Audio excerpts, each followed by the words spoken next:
Share market से जुड़ी हुई जानकारी के लिए प्लीज़ सब्सक्राइब चैनल ताकि आने वाले अपडेट्स आपको रेगुलरली मिलते रहे।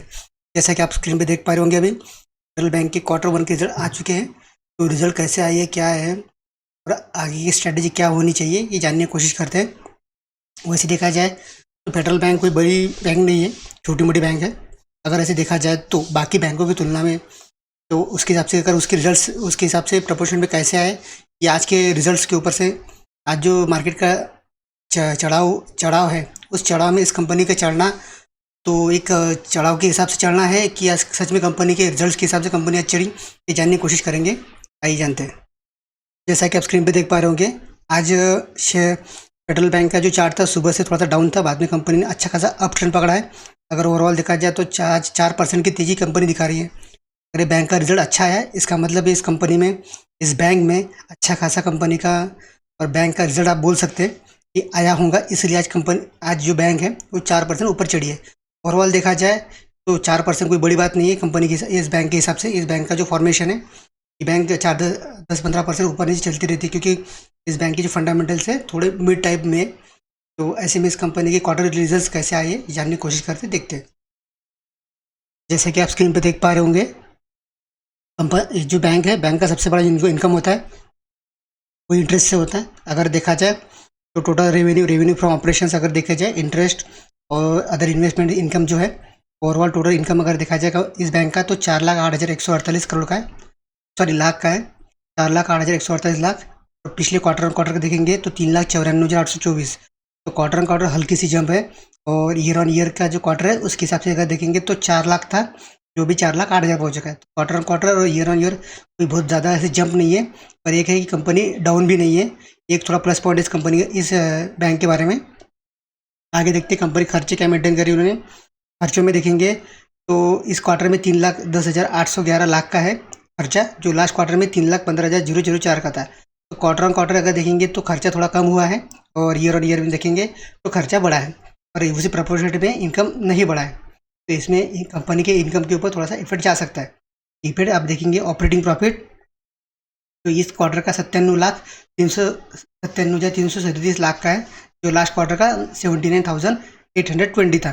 तो देखिए क्वार्टर ऑन क्वार्टर यहाँ पे कंपनी का प्रॉफिट जो है अच्छा खासा बढ़ गया है, क्योंकि कंपनी के जो खर्चे थे, आप खर्चों के प्रपोर्शन में अगर देखेंगे, कंपनी ने खर्चे इस क्वार्टर में इनकम बढ़ाने के साथ साथ खर्चे कम करे हैं। इसकी वजह से कंपनी का प्रॉफिट आपको ज़्यादा दिख रहा है, जो लास्ट क्वार्टर में कम दिख रहा था, क्योंकि कंपनी के लास्ट क्वार्टर में खर्चे ज़्यादा हो गए थे, प्रॉफिट कम रहने की वजह से, सॉरी इनकम कम रहने की वजह से प्रॉफिट कम हो गया था। और ओवरऑल ईयर ऑन ईयर में देखेंगे तो ईयर ऑन ईयर में कंपनी को थोड़ी सी मार बैठ रही है। देखते हैं आने वाले समय में इस कंपनी बैंक के और क्या प्लस पॉइंट हमारे सामने आते हैं। तो अभी के रिजल्ट के हिसाब से देखा जाए तो ठीक ठाक वाली कंपनी पोजीशन है अभी। ओवरऑल देखा जाए profit after ordinary activation before tax 80,669 lakh, जो 20,603 टैक्स एक्सपेंसेस जाने के बाद एक्चुअल में 60,066 लाख का नेट प्रॉफिट बच रहा है, जो लास्ट क्वार्टर का 54,054 लाख का था। और लास्ट ईयर ऑन ईयर अगर देखेंगे 39,926 था।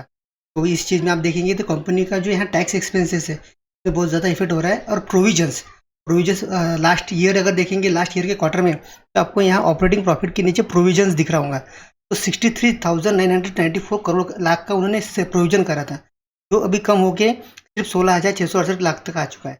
तो ये प्रोविजन की वजह से इस क्वार्टर में इनकम बढ़ा है। अगर ये बैंक आने वाले समय में इसी प्रकार से प्रोविजन खुद का कम करे, और इस बैंक का अगर एनपीए देखेंगे आप, तो एक बार नेट प्रॉफिट देख ही लेते, इसका 60,600 लाख का था, जो लास्ट क्वार्टर में 54,054 का था।